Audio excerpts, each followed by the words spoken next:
Olá, amigos, estamos iniciando mais um ACS na TV, um programa da Associação Comercial de Santos, aqui na Santa Cecília TV. Olha, eu esperei muito por esse momento, viu? Palavra de honra, confesso a vocês abertamente que eu esperei por esse momento. Então, o entrevistado de hoje é um grande amigo, que eu venho há muitos e muito tempo sonhando com essa entrevista, pela amizade, pelo conteúdo, por tudo que ele representa. Marcos Medina Leite, reitor da Universidade Católica de Santos. Que honra! Muito obrigado, Márcio. Tudo bem? É uma alegria estar aqui. Também. E eu, principalmente, eu disse e repito, há muito tempo eu tentava essa conversa com você, aqui é mais um bate-papo, descontraído. Faz um tempo, nós estivemos juntos aqui conversando, mas já faz um bom tempo. Sim, mas na TV é a primeira vez. Eu acho que entrevista na TV é a primeira vez. Talvez então, tá seja. Bom, vamos falar de reitor da Unisantos, vamos começar com falar de educação. Você participou, e a Unisantos participou diretamente, de um processo recente da Associação Comercial, da qual a Unisantos é associada, da criação do Conselho de Desenvolvimento Econômico de Santos, o CONDESAN. Foram 9 grupos, você participou, inclusive nós recebemos os candidatos, continuamos recebendo os candidatos para ver se eles assumem o compromisso. Um dos grupos era de educação e tinha 2 ou 3 representantes da própria Unisantos. Você avaliou esse material. O que você achou do resultado, primeiro da criação do CONDESAN, que era um sonho seu, tenho certeza, e também do trabalho do Grupo de Educação Medina? Olha, CONDESAN não diria que é um sonho, Márcio, é mais que isso, é muita responsabilidade, né? E eu partilho essa responsabilidade com você, porque você é um entusiasta dessa ideia desde sempre. É também um desafio para a Associação Comercial, que está vinculada à história da cidade, à história da região, desde sempre. Portanto, eu vejo mais que um sonho, é uma responsabilidade assumida numa outra dimensão. Eu acho que sobre isso nós precisamos conversar bastante. O grupo de educação teve um trabalho muito intenso. Houve uma representação de muitas instituições aqui da região. Nome do coordenador? Professor Alexandre Saul. Isso, muito bom professor, aliás, muito bom professor. Um abraço para ele e o nosso reconhecimento público pelo grande trabalho. Professor do nosso programa de pós-graduação em estrito senso em educação, mestrado, doutorado. O trabalho foi muito bem articulado, houve uma participação grande, muitas instituições de educação superior, também representação da educação básica. A discussão versou sobre como potencializar o papel do professor, sobre o engajamento na formação dos nossos estudantes em todos os níveis, a preocupação com a educação como mola propulsora do desenvolvimento, e o grupo foi muito feliz. Uma quantidade grande de ideias que eu acredito serão bem aproveitadas pelos candidatos. Mas mais que isso, são compromissos que nós mesmos vamos construindo como nossa caminhada, né? Porque se colocamos ali, nos comprometemos em realizá-los. É verdade. Independentemente de quem esteja à frente do Executivo Ou municipal. pelo menos cobrar, né, Medina? Pelo menos cobrar. Cobrar no sentido, entre aspas, cobrar articuladamente. Não articular, no sentido de articular e dizer, olha, propusemos esses compromissos, esses desafios e oportunidades, foram os termos usados pela coordenação, pelo ex-prefeito Silvio Barros de Amarante Santim. Então, vocês assumiram esse compromisso. Nós recebemos lá na associação, você participou, vários candidatos. E a maioria me pareceu um pouco comprometida. Um pouco não no sentido negativo. Me pareceu comprometido com o projeto do CONDESAN. Eu acho que, no geral, todos se mostraram comprometidos e, ao mesmo tempo, satisfeitos, porque foram chamados a dialogar a partir das ideias, né? Eu acho que essa talvez seja a grande perspectiva do homem público, bem intencionado, perceber que a sociedade está disposta a trabalhar com ele pela transformação da cidade, da região, pela busca dos caminhos do desenvolvimento. E acho que nós pudemos perceber em todos que estiveram conosco que há uma intencionalidade muito positiva, né? É construir um caminho. E o que me chamou a atenção, Medina, já para passar depois para outro assunto, que eu tenho pelo menos 350 assuntos para conversar com você, o programa teria que durar o dia inteiro, mas o que me chamou a atenção, no momento que houve esse protagonismo da Associação Comercial, junto com a Unisantos, junto com os senhores, que é o Sindicato de Bares e Restaurantes, e a Secob, os 4, quando nós tivemos esse protagonismo, me chamou a atenção a espontaneidade das pessoas participando dos grupos. Foram criados, repito, 9 grupos, e as pessoas ligando, eu quero participar. Isso é uma resposta da sociedade civil. Será que está havendo aquela conscientização da sociedade civil que nós tanto sonhamos e tanto desejamos? Eu acho que sim. Mas acho também que nós estamos vivendo um momento de reflexão sobre o próprio sentido da democracia representativa. Esse modelo já vai demonstrando uma certa insuficiência. As pessoas desejam envolver-se mais, o que é ótimo, né? Excelente. Excelente. Então, mais do que pensar bem sobre quem eleger, qual será o voto, quem será o candidato, a gente sempre diz que é necessário votar com consciência, mas é necessário muito mais que isso, né? A participação contínua nos encaminhamentos, nas questões que envolvem a cidade, enfim, isso se faz continuadamente. Se as pessoas estão dispostas a assumir esse compromisso em várias das áreas que envolvem a gestão pública, isso é ótimo.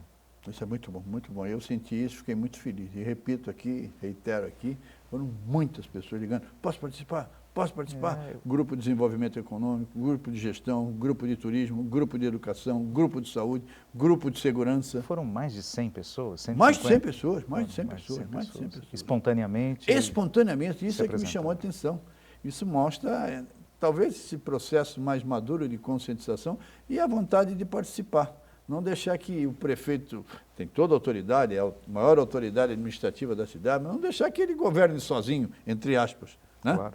Tem que assumir compromisso. E o mais importante, que é um dos grandes problemas do Brasil, Medina, o contexto do Condesan, ele envolve em planejamento. Planejamento não é um negócio para 5 anos, é para até 40 anos, não é isso? Planejamento é fundamental, né? Para muito mais tempo, né? É.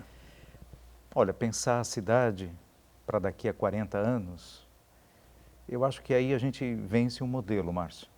Nós estamos superando aquele modelo que o gestor público se assemelha a um síndico. O gestor público planeja para muito mais longo prazo questões estruturantes, questões estratégicas. É preciso pensar para daqui a 40 anos, não como estarão as nossas avenidas, as nossas ruas, o nosso calçamento. É necessário pensar como estará o desenvolvimento da nossa região, a empregabilidade, a geração de renda, a perspectiva de fixar talentos aqui na região, de desenvolver outros motes, né, econômicos, outras perspectivas econômicas. Então, esse planejamento requer envolvimento, requer participação de muito mais gente. E que bom Que bom, isso bom, foi bom, iniciado, bom, eu também né, acho. usando talvez alguns modelos vindos de outras regiões do país, mas adaptado às nossas circunstâncias. Isso é sempre importante. E o planejamento eu acho fundamental. Não se trata de, é lógico que obviamente você não pode prever o que vai acontecer daqui a 40 anos, mas o que é que a gente, na essência, o que é que nós buscamos? É que os projetos sejam projetos da cidade e não projetos de um governo apenas, né, Medina? Ou seja, Medina fica 4 ou 8 anos, depois entra o Márcio, 4 ou 8 anos, eu não dou sequência aos seus projetos, aos seus planos, e principalmente aqueles de longo prazo. Eu acho que isso é essencial no Brasil. Eu estava vendo o número essa semana passada, sem crítica absolutamente a ninguém, o número de obras paradas no país é um negócio absurdo. Se derem sequência e concluírem, já vão fazer uma revolução em termos de infraestrutura. Por isso que o planejamento é fundamental, não é isso? Mas eu acho que ele é também reflexo de como a sociedade se posiciona, se apresenta diante das propostas do gestor, do prefeito, governador ou presidente eleito, não é? Essa ideia de que teremos alguém incumbido de encontrar as soluções, esse modelo mais do que superado. A sociedade precisa encontrar o seu caminho, precisa encontrar o seu modo de construir o caminho. Quando nós entendermos, e acho que temos compreendido isso, de que independentemente do gestor eleito, a responsabilidade é nossa, aí se viabiliza o planejamento. O gestor não poderá fazer o planejamento. Quem vai fazer o planejamento é a sociedade, e o gestor trabalhará com ela o planejamento. Se assim for, nós teremos como construir projetos que superem um período de 4 ou 8 anos, eventualmente. Uma recondução. Mas é preciso assumir essa responsabilidade. Nós vamos fazer o primeiro intervalo e voltamos em instantes com Marcos Medina Leite, amigo e reitor da Universidade Católica de Santos. Fique conosco.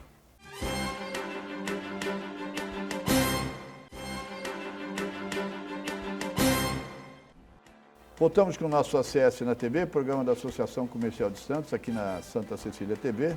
Nosso convidado de hoje, Marcos Medina Leite, reitor da Unisantos. Tem tantos assuntos que a gente precisa parar para pensar, mas eu tenho um que eu acho importantíssimo. Eu vou falar já de pandemia, de volta às aulas, aula virtual, aquela coisa toda, já vou falar disso. Mas o modelo, principalmente, a gente vê na Europa, em Londres, vou dar um exemplo, Inglaterra. Por que nós não temos o ensino integral aqui? Qual é a opinião sobre o ensino integral? Numa dessas viagens que nós fazemos anualmente para visitar portos do mundo, me aprofundei um pouco. E na Inglaterra, em Londres, por exemplo, nenhuma criança pode ser vista na rua das 8 às 17 horas. Se for, é parar de ouvir o que está fazendo aqui, porque a aula vai das 8 às 17 horas. E a gente sabe que o nosso nível de preparo, a base dos nossos estudantes era muito fraca, infelizmente, muito mais em função dos problemas sociais. O que você acha do ensino integral e da implantação obrigatória no país? Olha, o ensino integral já vem acontecendo em algumas experiências, Sim, inclusive da escola pública. E ele já tem demonstrado um diferencial de formação significativo. Só um instante, permita. Como estudo bilíngue, que tinha que ser obrigatório? Que tinha que ser obrigatório? Desculpe, me veio agora, eu não podia deixar de interromper, por favor. A questão é escolher quais serão as línguas. Mas Não, talvez eu não estou duas, defendendo, Medina. Por três. exemplo, eu como Poderia jornalista... ser até trilingüe. Não, eu como jornalista, se for trio, falar 4, 5 idiomas, mas eu viajei, com a máxima humildade, como profissional, pessoalmente não teria condições, mas como profissional, como jornalista, eu viajei praticamente o mundo inteiro. O mundo inteiro. E é o único idioma que entra, desde Vicente de Carvalho, Guarujá, a Xangai, é o inglês. Então é por isso que eu disse o inglês, desculpe. E nada contra, ao contrário, muito favorável a isso também. E as experiências também demonstram que isso representa uma abertura de perspectiva de vida, de experiência para as pessoas. Então, se você me pergunta a minha opinião sobre o ensino integral, sou favorável. Sim. Ainda mais num país como o nosso, carente em todos os aspectos, assegurar que a criança esteja na escola, resguardada, atendida e se alimentando, isso já representa um ganho enorme. Uma das consequências agora da pandemia, e que preocupou muitas famílias, a ausência da formação por conta da escola fechada, principalmente a escola pública fechada, mas também a ausência da condição de alimentação regular das crianças, porque lhes faltou a merenda, uma vez que, estando em casa, não tinham acesso à escola. Sim. Então, a escola representa... A que ponto chegamos, hein? A escola representa, desculpe, se posso falar mais até que a um educação. A escola passou a ser mais importante, e eu admito a grande importância, mas ela, por um foco, ela passou a ser mais importante pela merenda do que pelo conteúdo, pela base, pelo estudo. Tomada essa perspectiva, Márcio, qual o papel da educação, né, num país como o nosso? Ele é papel fundamental. Ele Educacional e social. Ele representa a possibilidade de avançarmos de fato numa agenda de desenvolvimento. Não há agenda de desenvolvimento possível sem educação. E nós não devemos, a princípio, imaginar que se trata de uma escolha entre educação básica e educação superior. Nós estamos falando da educação necessária em todos os níveis, porque a educação básica não prescinde o professor, que se forma no âmbito da educação superior. Portanto, elas estão intimamente relacionadas e ligadas. A opção pela educação integral eu considero excelente, mas é necessário ter uma decisão política e de planejamento. Vamos falar de novo do Condesan e do planejamento de longo prazo para a nossa região. Os nossos índices de desenvolvimento no campo da educação, se considerados de uma maneira fria, podem ser pensados como muito positivos, mas eles consideram uma realidade tomada em média. Se ela é avaliada pontualmente, detalhadamente, microscopicamente, nós veremos ilhas e muitas ilhas de pobreza e de indicadores defasados em relação ao desempenho mínimo que seria esperado. Então, esse é um conteúdo, essa é uma pauta fundamental para o nosso desenvolvimento. Algumas das regiões, algumas das cidades aqui da região têm optado pelo desenvolvimento do ensino integral e têm avançado nesse aspecto. Isso lhes possibilitou um avanço também nos indicadores, no IDEB, por exemplo. Mas isso, lamentavelmente, ainda não é uma política deflagrada, né, comum em toda a região metropolitana. Seria o ideal, né?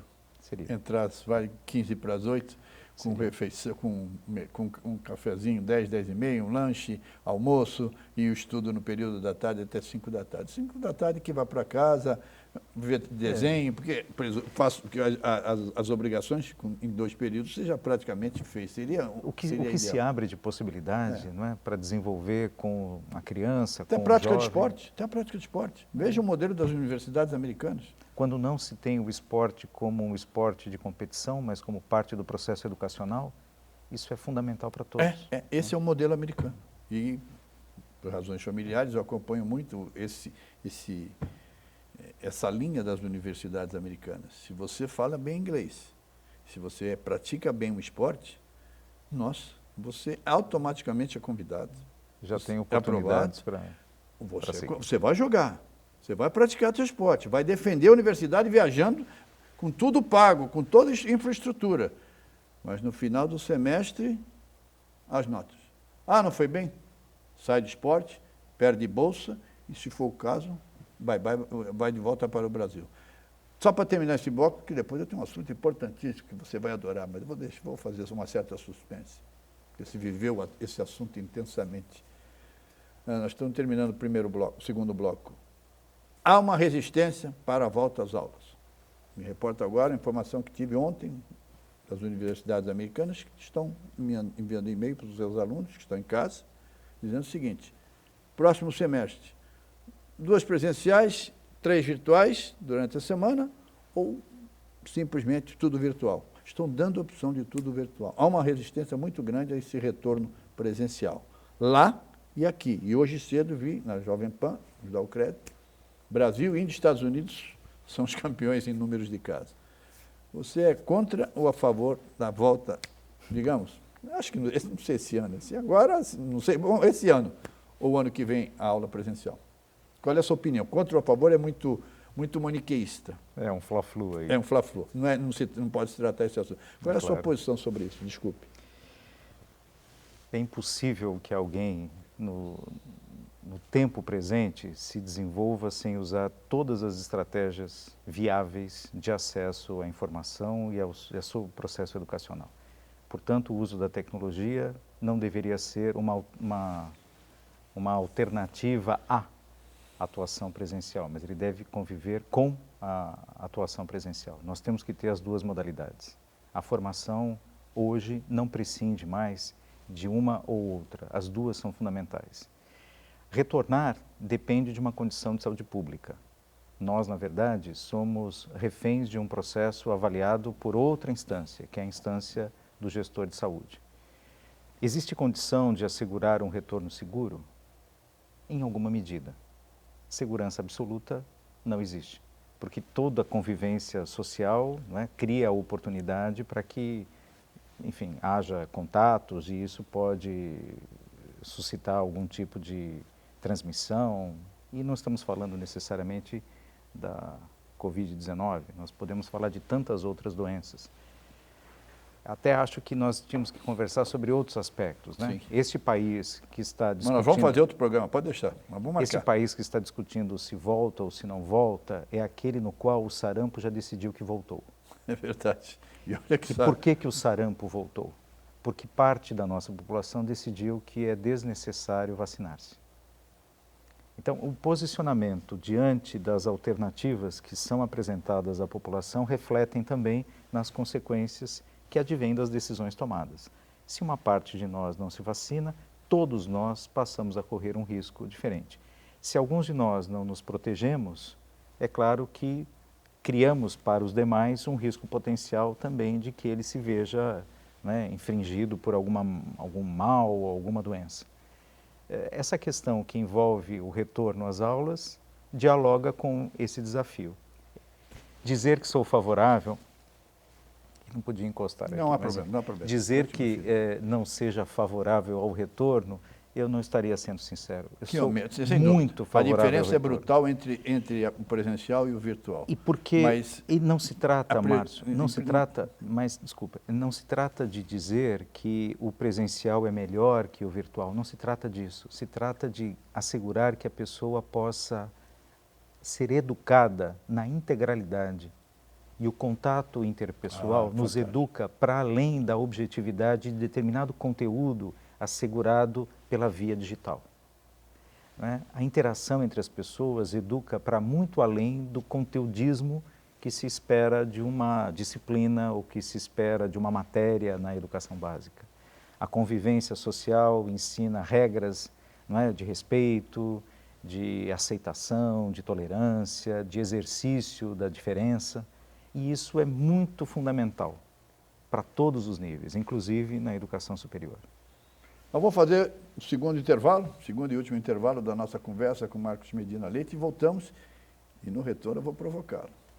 Vou provocar. Primeiro ele vai concluir, vou pedir para que ele conclua se a Unisantos, no caso, já voltou, vai voltar, ou volta só ano que vem, ou não volta o ano que vem, continua virtual. Depois eu vou provocá-lo. Fique com a gente.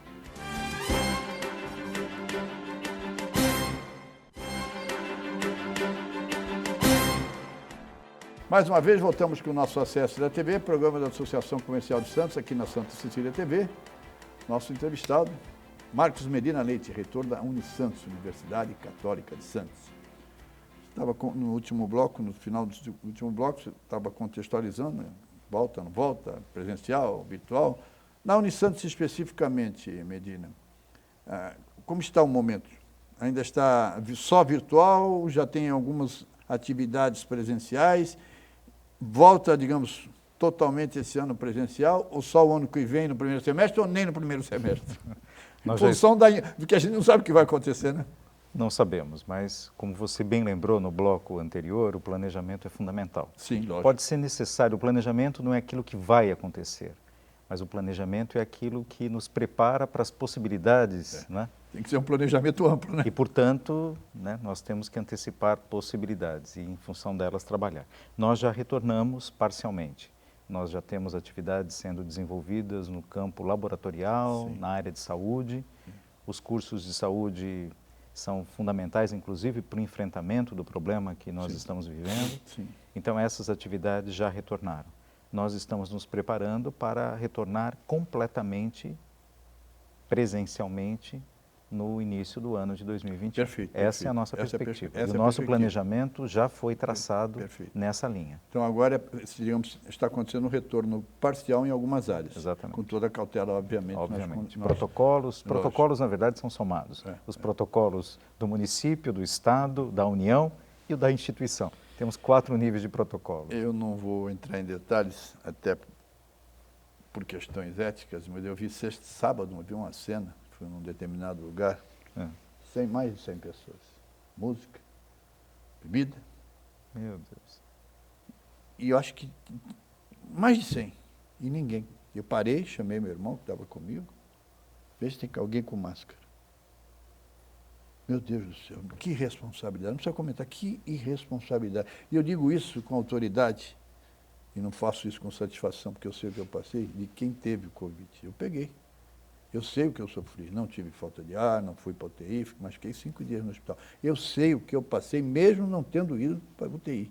Então veja a que ponto chega, vou usar um termo mais pesado, a ignorância, a irresponsabilidade de certa parte da população. Eles não têm noção. Estamos caminhando para 155 mil mortos. Aí só país. Invocando, perdoai-os, Pai. Né? E outros tantos... Eles não sabem o que fazem, não é isso? Eles não sabem o que fazem. Mas deixa para lá. Isso aí eu falei mais como uma colaboração. Falei que eu ia lhe provocar. Então vou. Está preparado? Como diz no UFC, are you ready? Está pronto? Ok, let's go. Nós convivemos com o Parque Tecnológico, se eu não estiver enganado, há 10 anos. Se eu estiver errado, mais. Me diz mais? Mais. Errei. Vai, 12. Mais que 12? Por aí. Olha, só me diz, não precisa perguntar. Mais ou menos isso? 12, 14? Eu me lembro que... 13 para 14 anos. Eu lembro que ele foi oficialmente lançado dentro da Associação Comercial. O Alckmin era secretário de Desenvolvimento do governador José Serra. Tinham brigado antes, depois fiz política, né? Logo depois ele se candidatou. Se candidatou e ganhou. Foi eleito governador. Então, ele lançou em um parque tecnológico estadual. Esse lançamento, se não me falha a memória, foi no ano de 2007. Então, são 13 anos. Meu Deus do céu. Bom, nós fomos na última sexta-feira, ou 10 dias atrás, a inauguração do prédio do Parque Tecnológico. Então, minha pergunta é bem simples e bem provocativa. Agora vai? Olha, o Parque Tecnológico já foi. Para onde? Está indo. Para onde? Não falei que eu ia lhe provocar. Não, não vai ficar barato, não. Eu acho que foi e está indo. E irá melhor ou pior de acordo com as decisões que a coletividade tomar. E é importante ter isso claro, não é? O gestor público é um ator no âmbito da Fundação Parque Tecnológico. Claro que é um ator muito importante, mas não é o único. A atratividade de empresas, jovens empresas, startups ou negócios que ainda requerem incubação, Incubadores, né? eles dependem para além do poder público, eles dependem da capacidade da nossa sociedade local em ser atrativa, em ser promissora do ponto de vista da geração de novos negócios, de fazer com que as oportunidades se multipliquem. Para isso nós temos que olhar para outros segmentos econômicos. E volto a falar de Condesan. Um dos desafios do planejamento que a nossa região, e eu tendo sempre abordado dessa forma, eu vejo que o nosso Conselho de Desenvolvimento de Santos se articula com um movimento de desenvolvimento que é de toda a Baixada Santista. E isso nós iniciamos no movimento Inova. O Inova quis e quer, porque ele ainda continua, articular as forças da região metropolitana. E isso acaba por produzir algumas novas iniciativas, muitíssimo bem-vindas. Uma delas surgiu no Guarujá e, mais recentemente, o Condesan, que se constitui como uma iniciativa virtuosa e, eu diria, já brilhante na sua articulação inicial e que carrega uma responsabilidade muito grande pelo seu desenvolvimento nos próximos tempos. Vai depender, fundamentalmente, desses grandes atores que nós consigamos produzir novas alternativas ao desenvolvimento econômico regional. E numa região que é tão adensada como a nossa, e do ponto de vista de área diminuta, nós temos a tendência a buscar negócios que sejam intensivos do ponto de vista de tecnologia, com muito valor agregado. Vejam como o Parque Tecnológico pode exercer um papel de confluência dessas iniciativas com anjos investidores, com outras políticas de indução ao desenvolvimento que o poder público vem a construir. Então eu penso que em torno do Parque Tecnológico nós poderemos ter excelentes boas notícias, não é? O excelente boa notícia é proposital, porque a boa notícia é sempre um elemento, né, que nos lembra a abordagem evangélica, mas elas podem ser excelentes do ponto de vista do desenvolvimento também, desenvolvimento econômico. Então, bem objetivo, hein? Já fizeram o sinal que infelizmente acabou o nosso tempo, mas eu ainda tenho essa questão e mais uma pequenininha. Por favor, mais um minuto só. Marcos Medina, melhor. Agora vai então? Tem que ir. Não. Já está indo. O senhor está, desculpe, não quero jamais ofendê-lo, o senhor está sofismando. Eu estou perguntando. Agora vai? Vai. Agora eu fico feliz. Já está agora indo. Já está então, para encerrar o programa, a proposta é de uma gestão privada. Em breve, a Prefeitura deverá lançar um edital para que empresas interessadas apresentem um modelo de gestão do Parque Tecnológico. A ideia da Prefeitura é que a gestão seja privada. É positivo ou negativo? Depende do regramento que o edital vier estabelecer, né? Ou que ele estabelece. Eu não conheço ainda o edital. Deve ser lançado nos próximos dias. Está na Procuradoria, segundo Omar Silva Júnior, que é o atual presidente do Parque Tecnológico. Está na fase final, tem que passar pela Procuradoria, estão fazendo alguns ajustes. Eu acho muito oportuno que nós reunamos a competência de gestão que pode vir do ente privado que se apresente. Sim. Mas é preciso reconhecer que alguns objetivos a serem alcançados dizem respeito ao interesse maior da coletividade. O desenvolvimento econômico, como eu comentava há pouco, não pode apenas beneficiar, né, a perspectiva daquele que vai fazer do Parque Tecnológico um elemento de alavancagem para o seu desenvolvimento, mas ele tem que gerar divisas, gerar oportunidades para o desenvolvimento da região. Nós precisamos fixar gente aqui. Nós precisamos garantir que tanta gente que qualificamos nas nossas instituições de educação superior permaneçam da região. Nós estamos já saturados de observar a quantidade de quadros qualificados que vão para outras praças, para outras regiões, porque aqui lhes falta oportunidade. Então nós temos que criar também o espaço onde as oportunidades de desenvolvimento estejam. Acabou, infelizmente. Rápido, assume né? compromisso. Vai voltar, ok? Quando você assume quiser. o compromisso? Claro. Quando Obrigado, você Medina. quiser. Muito obrigado, Márcio. Abraço a vocês e até a próxima.